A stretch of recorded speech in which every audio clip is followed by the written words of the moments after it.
네, 12주차 인공지 배열 및 의치 조각에 대해서 이번 주에 동영상 발표를 할 거고요. 날씨가 점점 더워지고, 근데 요즘 모기가 생긴 것 같아요. 모기도 조심하시고요. 자, 이번 주도 12주차 한번 열심히 발표하도록 하겠습니다. 네, 첫 번째 인공지 배열을 설명드릴 건데요. 저번 주에 11주차 때 상악 전치부 배열을 배웠습니다. 네, 그래서 이번 주는 하악 전치부 배열부터 시작하도록 하겠습니다. 하악 전치부 배열인데요. 하악 전치부 배열에서 보시는 것과 같이 화학, 중절치, 측절치, 견치는 교합평면에 일치하도록 되어 있습니다. 중절치랑 측절치 같은 경우는 거의 수직으로 세워져 있고요. 견치는 근시적으로 일단연이 약간 기울어진 상태로 배열을 해주면 됩니다. B번과 같이 사진 B와 같이 중절치는 살짝 앞으로 나와 있어서 수직 피계와 수평 피계를 맞춰주기 위해서 그렇게 되어 있고요. 그거와 마찬가지로 측절치, 견치를 배열해 주면 됩니다. 이렇게 해서 3도, 18도, 46도 식으로 해가지고 아치를 형성해 줍니다. 사진과 같이 중절치를 그 정중선을 그어 놓은, 그러니까 견치선을, 아니, 중절치선을, 절치선을 그어 놓은 선에 맞춰서 중절치를, 하악 중절치를 식립해 주고요. 하악 중절치는 교합평면에서 상방으로 1.5mm 정도 높게 맞춰줍니다. B번과 같이 측절치도 해주시고요. 이렇게 해서 견치, 중절치, 측절치 모두 다 교합평면상에서 일직선이 되게 상방으로 1.5mm 정도 나와 있도록 식립해 줍니다. 이렇게 해서 상악과 하악의 인공치 배열이 끝나 있고요. 다음은 인공치 배열 구치부인데요. 구치부에서 알아야 줘야 될 거는 일단은 총이치의 그 교합에 대해서 알아야 됩니다. 이 사진은 크리스텐션 현상인데요. 크리스텐션은 전방 운동이나 측방 운동을 할 시 전방 운동을 하면은 구치부가 이게 되는 현상이 일어나고, 측방 운동을 할 시는 비자갑측, 워킹 슬라이드 쪽이 뜬다는 현상인데요. 이렇게 떠버리면은 총이치 같은 경우는 의치가 떨어지는 현상이 발생될 수 있습니다. 그래서 지금 교합에는 양측성 균형교합, 편측성 균형교합, 상호보호 교합이 있는데요. 총이치 같은 경우는 의치가 떨어질 수 있기 때문에 제일 좋은 건 상호보호 교합이지만 그렇게 할 수가 없습니다. 그렇게 했다가는 의치를 작용을 할 시 비작업측이 떨어지거나 말을 할 시 후방 부분부터 떨어지기 때문에 그렇게 하지 못하고 양측성 균형 교합을 위주로 마칩니다. 이 사진과 같이 중심 교합 시 디스털 닷 일치해 주고요. 왼쪽 오른쪽 다 구치부가 이게 교합이 되고, 측방 운동 시 워킹 사이드와 비난 워킹 사이드가 모두 접촉이 돼서 양측성 균형 교합을 이루게 해줍니다. 이렇게 해서 교합을 할 시에는 기능교두가 상대의 포스사에 들어갈 수 있도록 혹은 마지널 엣지에 들어갈 수 있도록 만들어 주고요. 측방 운동 시나 워킹 사이드는 교두 대 교두 접촉으로 인해서 이게 되지 않도록 해서 위치가 떨어지지 않도록 만들어 줍니다. 치조제 정간선의 법칙인데요. 이거 같은 경우는 A, B, C에 교합력이 작용을 합니다. 교합력이 작용을 하는데 A, B, C 중에 어디에 교합력을 적용을 해주는 게 가장 좋냐 라는 거를 설명해 준 건데요. 의치를 상하 모두 의치 총이치를 만들어서 구강에서 작용을 쓰고 있는데 교합을 합니다. 교합을 하는데 교합압이 어느 부분에 주로 집중적으로 들어가면은 의치가 이해되지 않고 제대로 될 수 있는가 라는 거를 법칙으로 설명해 준 겁니다. A 같은 경우는 한쪽이 지렛대 원래에 의해서 반대측, 워킹 사이드 쪽이 이해되는 현상이 일어납니다. 이렇게 되면 총위치가 제대로 역할을 할 수 없기 때문에 이렇게 힘이 교합력이 적용되지 않도록 해주시고요. B번을 가했을 때 작업측에만 교합력이 작용해서 작업측 그 T조에 교합력이 작용하는 겁니다. C번 같은 경우는 작업측에 했을 경우 작업측과 비작업측에 모두 교합력이 작용해서 두 개를 분산시켜주는 역할인데요. 이런 경우는 비작업측에 무리한 힘을 가해줄 수 있기 때문에 B로 주로 교합력이 작용할 수 있도록 만들어주자는 원리입니다. 이 사진은 파운드 삼각이라고 해서 치아가 발치가 되면은 치족으로 흡수가 일어납니다. 치족으로 흡수가 일어나는데 견치의 근심 우각에서 구후용기를 이었을 때 만들어진 삼각형이 있는데 이 삼각형 안에 인공치를 식립한 경우는 치조골이 흡수되더라도 교합하는데 지장이 없고 변화가 없다라는 것을 설명해 준 겁니다. 이렇게 해서 견치의 근심 우각, 구용기의 근심과 디스털이랑 미디얼 이렇게 해가지고 삼각형을 만든 상태에서 인공치 구치부를 배열해 줍니다. 이런 것 같은 경우는 화학에 적용되는 경우고요. 그러면은 총위치를 만들었을 때 작용을 해서 저작을 하는데 의치가 교합을 하다가 떨어지는 현상을 대해서 이제 방지를 했습니다. 이렇게 방지를 해서 양측성 균형 교합에 적용되도록 만들었는데 그러면 양측성 균형 교합에 맞도록 구치부를 식립할 수 있는 어떻게 식립하면 양측성 균형 교합에 위배되지 않고 제대로 적용될 수 있는가 라는 것을 설명드리도록 하겠습니다. 이건 상하구치부 상하구치부 배열법인데요. 견치는 교합평면상에 일치시켜 주고요. 제1소구치는 협측이 붙고 설측이 0.5mm 뜹니다. 그리고 제2소구치는 협측과 설측 모두 교합평면에 일치해 주고요. 제1대구치 같은 경우는 근심 설측 교두가 교합평면에 일치하고요.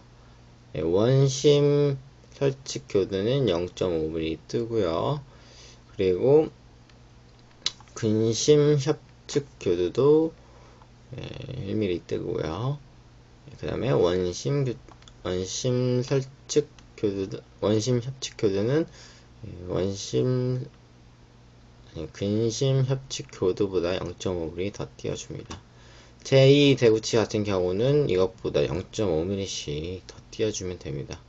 그러니까 근심 설측 교두가 제1대구치 원심 설측 교두보다 0.5mm 정도 더 띄워주게 해서 이렇게 0.5mm씩 협측 설측 모두 0.5mm씩 더 띄워줍니다. 이렇게 해줘야 교합을 했을 때 양측성 균형 교합이 이루어지고요. 그래서 총위치의 이해 현상이 떨어지는 현상이 방지될 수 있습니다. 개개 치아마다 한번 살펴보면요. 제1소구치는 협측이 붙어있고 교합평면에 일치하고 설측은 0.5mm 떨어집니다. 제2소구치 같은 경우는 협측과 설측 모두 교합평면에 일치하고 제1대구치 같은 경우는 근심 설측 교두량이 교합평면에 일치하고 원심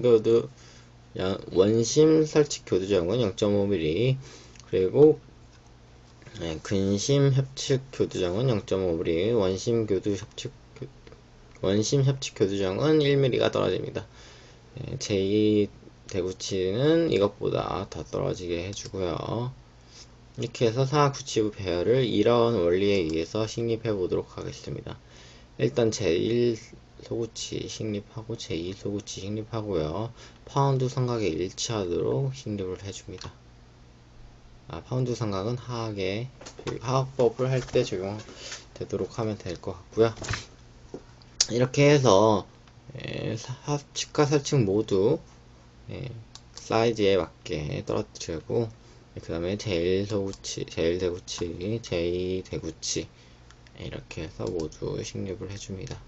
근데 지금 이게 교합제가 교합평면을 나타내는 거기 때문에 요거를 맞춰봤을 때 0.5mm가 떨어졌는지 일치하는지 알 수 있습니다. 이렇게 해주시고요. 화학구치부 배열에 대해서 설명드리겠습니다. 화학구치부 배열은 제일 먼저 상화법에서는 제1대구치를 먼저 식립을 해줍니다. 제1대구치를 식립해주고요. 제2대구치나 제2소구치를 두 번째로 식립을 해줍니다. 근데 이거는 관계없이 중요한 게 아니고 가장 마지막에 식립해야 될 치아는 제1소구치라는 거, 이게 가장 중요합니다. 이렇게 해서 위에 상하게 식립된 치아에 맞게 교두정이 포스 안에 들어갈 수 있도록 식립을 해주시고요. 이렇게 해서 식립을 제1 대구치 먼저 식립을 해줍니다.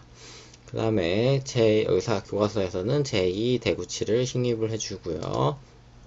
그 다음에 제2 소구치, 그 다음에 제1 소구치를 식립해줍니다. 제1 소구치의 역할은 교합, 저작의 역할보다는 주로 아치를 형성해서 전치부에 심미 효과를 부각해주고, 저작에는 제1 대구치, 제2 대구치가 주로 이릅니다. 그리고 부가적으로 제2 소구치 또한 교합에 작용합니다. 그러면 이제 교합을 했는데 상학, 하학, 전치부, 구치부 모두 이제 배열을 했습니다. 인공치를 배열을 했는데, 그러면은 실제 치아처럼 이제 만들어서 레진으로 전입을 할 건데, 그러기 위해선 전입을 하고 나서는 연마 과정을 거쳐야 됩니다. 연마 과정을 거치기 전에 왁스 상태에서 해놓고 레진을 전입을 하면은 연마해야 되는 시간적 낭비랑 기술적 시간, 이런 걸 덜 할 수 있기 때문에 의치상 조각을 70에서 80% 정도 완성을 해 주시고, 그 다음에 레진으로 전입을 하든 중합 과정을 거쳐서 연마 과정은 20에서 30% 정도만 더 첨가를 해주어서 의치를 형성합니다. 그래야 더 시간도 빠르고 더 잘 나올 수 있습니다. 의치상 조각에 대해서 설명드리면요. 일단 치아는 잇몸, 치음 부분으로 덮여 있는데, 치음 부분으로 이렇게 덮여져 있습니다. 협측과 설측 모두 치은이 치아를 싸고 있는, 감싸고 있는 형태로 되어 있고요. 설측과 협측 모두 이렇게 내려가다 보면은 볼록하게 치은 부분이 나와 있는 걸 볼 수 있습니다. 이거는 치아가 치근 부분이 있기 때문에 치은을 밀어내서 이 부분이 치근 부분을 차지하는 공간이 조금 나와 있어서 여기 치근이 들어가 있구나 라고 알 수 있는 부분이고요. 이렇게 해서 만들어 줍니다. 일단은 의치가 이제 인공치아 식립이 완성이 되면은 치근 부분에 의해서 조금 살짝 튀어나온 부분들을 형성해 주기 위해서, 그리고 치은이 뒤덮기 때문에 치아에 조금 정도는 왁스로 덮어줘야 되기 때문에 왁스를 첨가해서 만들어 줍니다. 이렇게 해서 지금 중간 부분은 조금 더 채워주시고요. 이렇게 채워져 있으면은 이제 한번 교합기로 확인을 해서 어느 부분을 조금 더 해줘야 되는지 확인을 해줍니다. 이렇게 해주시고 이제 보시면 여기와 같이 치근 부분이 들어있는 부분은 중절치, 상악 같은 경우 심미가 강하기 때문에 상악, 중절치, 그리고 견치 부분은 치근 부분에 조금 많이 튀어나와 있습니다. 이거는 개인적으로 자신의 치아로 확인을 해서 좀 더 정밀하게, 좀 더 완성도 있게 할 수도 있지만, 대개적으로 일반적으로 이렇게 나와 있기 때문에 교과서에 나와 있는 사진을 이용해서 만들어도 지장이 없을 거라 생각합니다. 자신의 치아를 보고 만드는 게 제일 좋고요. 이렇게 해서 예, 지금 부분을 조금 조각을 해줍니다. 조각을 해주시고요.